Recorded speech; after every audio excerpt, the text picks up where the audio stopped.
Hi. Well, sunny, nice day today, and I'm planting some raspberries. It was really windy and rainy yesterday, a little bit of a tough day, but today it's like a summer day, and it's looking pretty nice from here. I finally covered this field of weeds with this plastic, and then the salad is coming up fine. And I have just collected lots of tomato plants I can show you from a local plant house this morning, and I'm planting the tomatoes. But I planted a fourth of them, and now I'm taking a break, and I planted some flowers, and I'm thinking maybe I'll do 4 raspberries a day or something. My strategy for that is to use this plastic because they shoot up, they get shoots. I can show you. So these are summer raspberries. You can see the new shoots coming up there, and they will have berries next year. And if they are planted in good soil, they will be as tall as a man. And then after you harvested the berries in the summer, you cut these shoots down and you let the new shoots grow up, and then you harvest them the next year.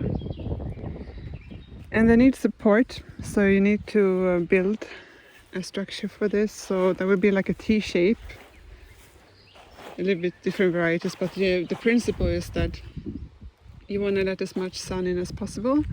So you want to take them to the side a bit to let sun come in the middle, and then you attach them to the string along the way. And then you want to have something like 10 shoots per meter.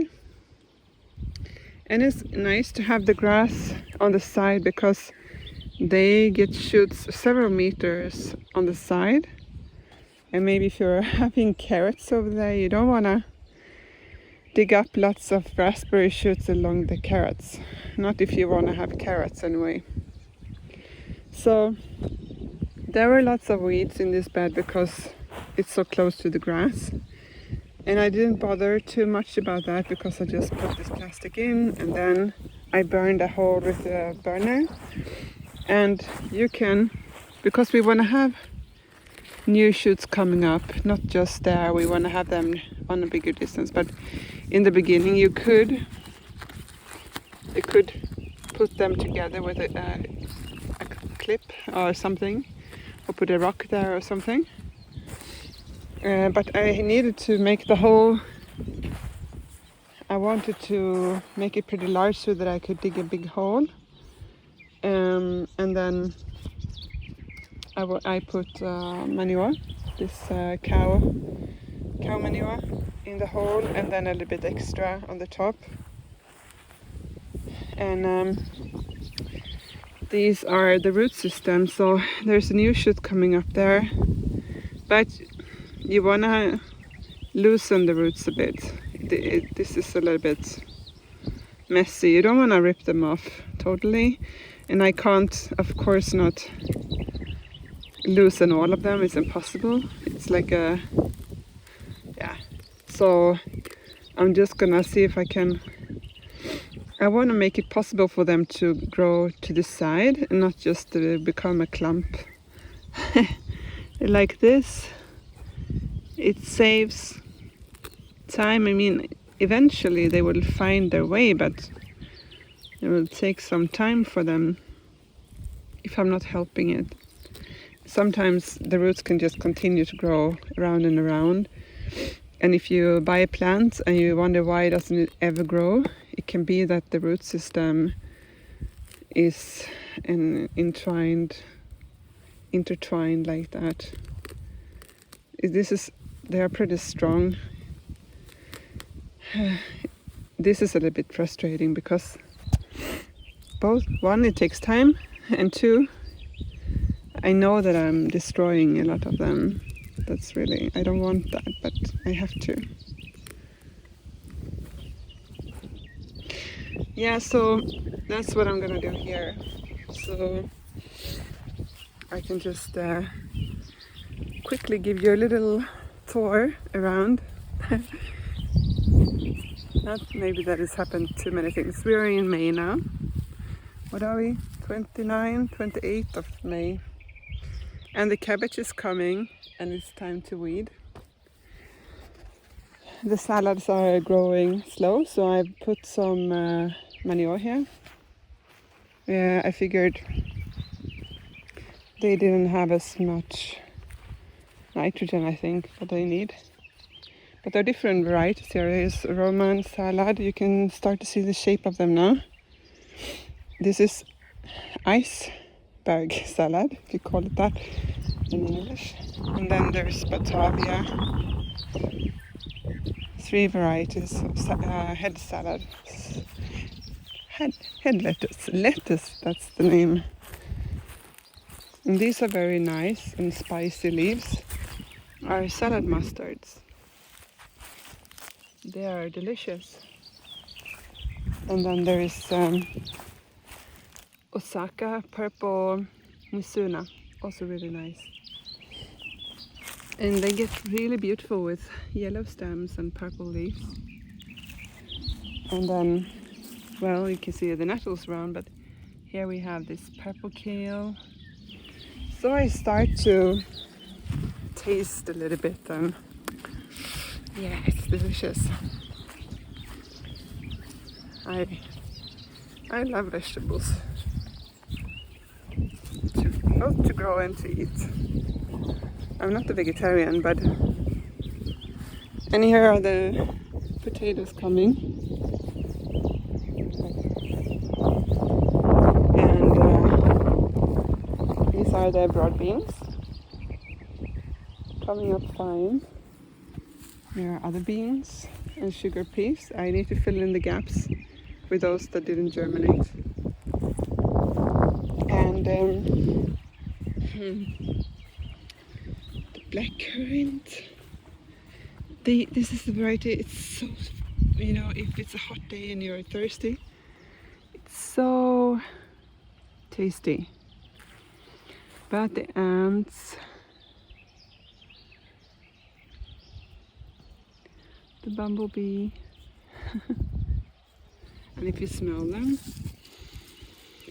oh, it's intoxicating.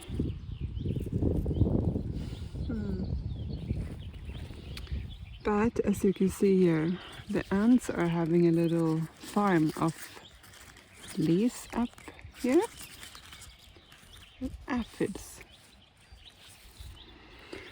So this is very common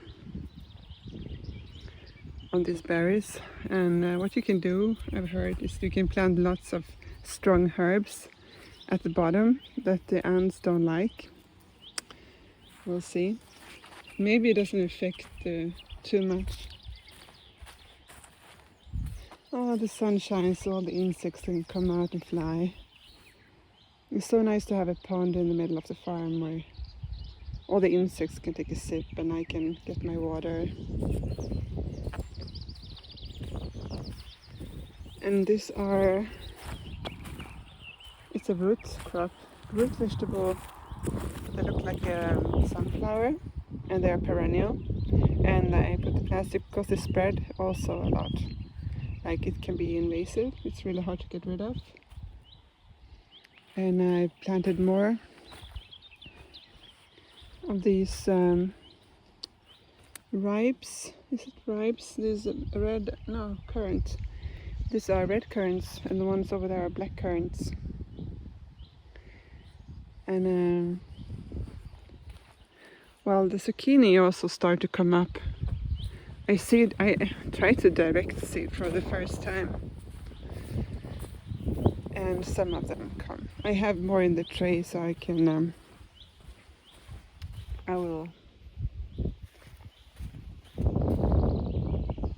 I think half of them germinated or something. It's been too cold, so I think maybe some of them rot and the seeds were 3 years old. It's not the best of strategies, but then I have more in the tray. I just wanted to see if it worked. And these are flowers coming up here. Dahlias, like they have beautiful flowers. Beautiful, beautiful flowers. And these, because I got them today in the local plant shop also. I did see those, but yeah, many of my plants died. And over here I put asparagus. They are also perennial. They can live for 30-40 years. And this is algomine. It's from the sea, like asparagus come from the ocean. And I planted the roots, and for this year just a leaf will grow, and maybe next year I can harvest just for me, and then later on it's possible to harvest and sell.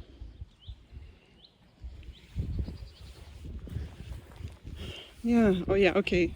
Last thing I'll show you is the tomato plants. It's now I feel a bit more calm. I have the tomato and so many different varieties this year.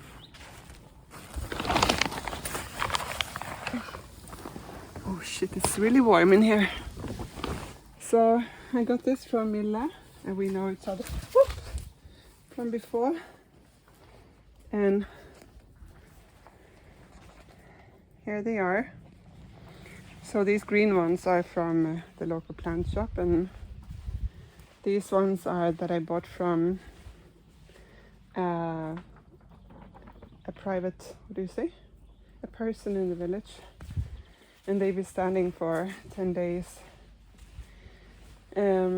waiting for the greenhouse to get up here. So they usually take a week before they start to absorb the nutrients and become green again.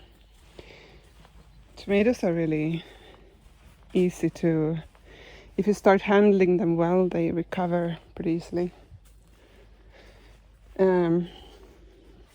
Some plants don't, like if you wait too long with kale stuff and they are in a pot for too long, they go to flower.